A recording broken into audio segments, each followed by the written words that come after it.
Alright, driving up to Whitney Portal. At the Whitney Portal campground. Just drove 15 hours the past day and a half to get here, met my friends. We're gonna head up the trail at like 3 tomorrow is the goal, 3:30 a.m. start. Taking the Mountaineers route, so strapping up with crampons and ice axe because there is still a ton of snow and better be safe than sorry. Plus you're gonna be going very steep on the Mountaineers route, so that's what the crampons are for. I got a pretty light bag, so I'm gonna have to try and fit all my stuff in it. Going light, just water, crampons, pemmican bars, honey, pretty much it. Stoked to summit Mount Whitney tomorrow. Mountaineers route, I think it's like half the distance, like 11 miles round trip, so 5-6 up, 5 or 6,000 feet of gain. I really didn't research much, kind of just showed up here, but we're not worried. This is Wyoming based. My legs are still a little sore from the Jackson Trail race. My foot hurts, but we'll be fine.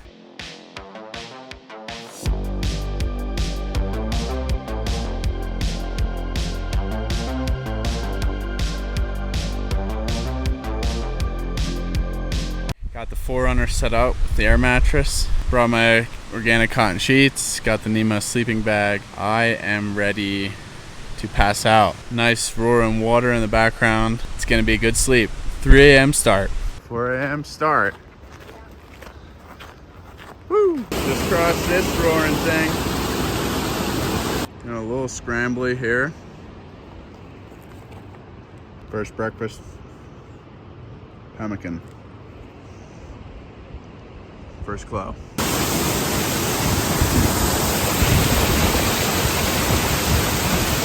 Making our way up. A little bit of scrambling, definitely. If you're not comfortable with a little bit of exposure, Mountaineers route, probably not for you. Beautiful waterfall, sun's coming up. We diverted off the trail a little bit. Probably lost like 10 minutes. The cathedral is in sight. Gained about 2,000 feet, over halfway of the mileage, 2 hours in. So we're on track, but we lost the trail a bit. Spirits are high, sun has risen. Shoes are wet, pretty much unavoidable if you're on the Mountaineers route, but sun is shining, so hopefully it dries up fast. We're 3 hours in, doing well. Stop and take a little break. What I did last night was I boiled some eggs and I put them in my little fanny pack. I'm going pretty light here, I'll show you. I got this fanny pack, like a really light day pack, so I pretty much just got water and bars. But I brought some mustard, a little salty condiment here on the boiled egg, but some great compact protein. And I got eggs, pemmican bars, Alpa pemmican bars, have to link those, and some honey and water. That's it. Nutrient dense, no processed garbage. Found the snow patches. Definitely saw a few more people up here, a couple overnighters, some tents down there. Did a little climb to the summit, so they're packing in a lot more stuff. Sticking with the mountaineering boots for now. I brought crampons, but don't think I'll need them just yet. It's getting hot, coming in hot on the summit. Across the little scree field, boulder field. I think we go to the right here, then we go up. Pretty much this really steep chute. And you can see we're probably going to gain like 2,000 feet in this last, half mile. So it's just stair climber on the snow straight up. Snowpack's been pretty good. It's a little slippery, but it's compact. Past our first official group that also started today on the Mountaineers route. They started at midnight, which is crazy. That means we started like 4 hours after them, but they are, they're from LA, sea level people. Also gonna tap into my honey stores. I have held off this entire point. I've only really had pemmican bars and eggs. Been mostly burning fat and tapping into those glycogen stores. I think I'm ready to chug some raw honey. Had to put it in this smart water bottle can because glass is too heavy. Raw honey from Wyoming. Feeling great. This final push is gonna be fucking awesome. All right, we got an opportunity here to fill up on some water. You can see this coming under the snow cap. There's some rocks up there. See, I'm comfortable drinking this water because it's flowing, we're at high elevation, and it's being naturally filtered through these rocks here. You know, a carbon filter is what you have in your home. A lot of filters are made from sediment and rock. This is nature's filter right here, and even though it might be coming higher up from a lake, I'm totally fine with drinking this. Now, I'm not going to chug like 3 liters worth. I'm filling up the bottle that I already drank, so it's just good to have as backup water. The sun is hot, sweating a lot here for the final push. 4-wheel drive has been activated. Crampons on, but it's a bit deceiving because we got to go up that chute, and then there's another chute to the summit. So I think it's about 2,000 more feet. All snow, all steep. So got down there from San Diego, said that it's gonna take us 3 hours to get up that 2,000 feet. The way I see it is 2 hours max. Probably, if we're feeling good, 90 minutes. But I'm feeling great. 4-wheel drive activated. We're about to send it and show them what Wyoming's all about.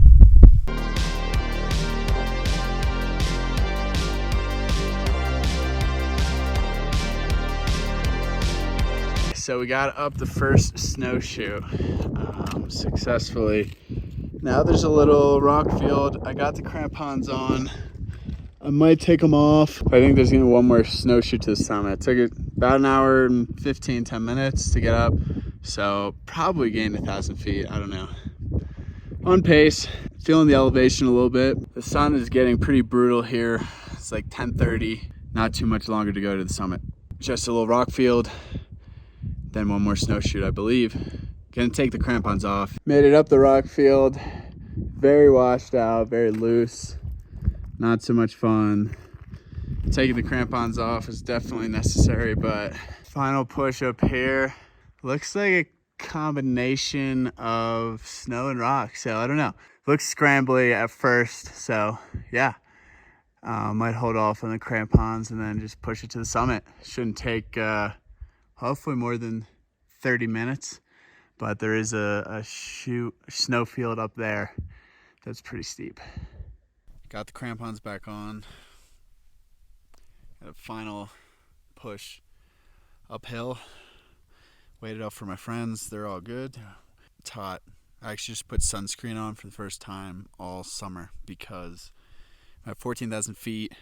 It's about almost noon and snow reflects 50 to 90% of UV, so easy way to get sunburn, even if you have a solar callus like I do. I use the zinc sunscreen that I still have, but pretty much the only time I'll put it on. Just climbed up the snow of this steep ass chute.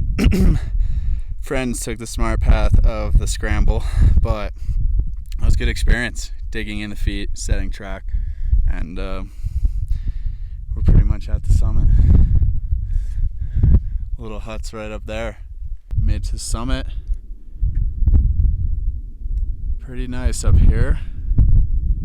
7 hours, I think. Waited a good bit, but last part was a little sketchy, so glad I did not do it alone. You can see some beautiful glacial lakes that have not even thawed. I think this time last year, this was 100% gone. There's just so much snow out here. 14,505 feet. Mount Whitney summit. We've now done Kings Peak, Mount Whitney. We did Mount Hood together this year. We got the Grand Teton coming up, so it's been quite the year. Not bad. Last chute was pretty tough to get up, but you know, it's nice having less people got up here. There's like 15, 20 people taking the main trail, so hopefully on the way down we can be much faster. But overall, legs feel pretty good. Head feels pretty good. Minor twinge of a headache. It's kind of gone away. Highest point in the lower 48. Decided to take the main trail down just to give a different whirl so we didn't have to down climb all the scrambles, but it's pretty rough. I actually lost the trail and probably had to re-climb up 700 feet, But we just glissaded down this bad boy. Probably just dropped like 2,000 feet in a matter of minutes. So time to haul ass back to the campground and get some food in me, because I am out of food and very low on water. Beautiful waterfall right here. 900 inches of snow they got at Mammoth, so I'm assuming it's similar amount here. Just got a couple miles left, trying to power through. No food, very little water left. Legs are shot, but feeling good. Mount Whitney, check. Off the list. Highest point in the lower 48, 14,505 feet. Just got back to the car. Took me about 13 hours total time. Didn't track on Strava. My moving time was probably like 8-9 hours, because waited at least, hour and a half on the way up for the group, and took a lot of breaks, plus the top 30 minutes, but probably got down. So we decided, after going up the Mountaineers route, which was great, we went down the main trail. And I wasn't a huge fan of this decision, mostly because I just wanted shortest mileage and to get the hell out of there, but made it down safely. That's all that matters, because I didn't want to down climb class 3-4 scrambles by myself. So no complaints, I made it down safely. But I did make a wrong turn when I went ahead of my friends on the way down the main trail, so I probably added another 500-600 feet of elevation. And at this summit we were at like 6,300, so I think because the main trail does go back up a little on the way down, I think I hit 7,000 feet of gain, and that's pretty insane to think about in one day, in like 13 hours. But Mountaineers route on the ascent, really hard to find the trail in the pitch black, let alone in general. A lot of scrambling. If you're not comfortable with scrambling, don't take the Mountaineers route. However, the chute, not so bad, but the last little bit, going to the top, it was a snowfield, rocks, and I took the snowfield. It got really steep, really sketchy. I was pretty much vertical, smashing in my ice axe. Wouldn't recommend doing that, but my friends did the rocks on the left side going up. That turned into, for sure, a class 3, class 4 scramble. The right side may have been only a class 3 scramble. Again, if you're not comfortable with scrambling, hiking on steep snowy chutes, don't have crampons or an ice axe, like don't take the Mountaineers route. To be honest, just don't do it. The main route is way more mellow. We took it down. I glissaded, and I probably passed 50 people. So there we go. Mountaineers route, we saw 4 people. On the way down the main route, I probably saw 80. So that's why I love the Mountaineers route. I was a big fan of it. The trail was hard to find on the main route as well, but running down the snowfields and glissading saved me a lot of time. I got down in 4 hours and some change, which going down 6,000+ feet in 4 hours is pretty good. Overall, beautiful day. I feel great in terms of conditioning when I got up there, and how I feel at 7,000 feet. Feeling good. Think about moving time, probably 8-9 hours. It's a great day. The Wyoming hikes, trail running, I'm in the best shape of my life in terms of mountaineering and alpine training and performance.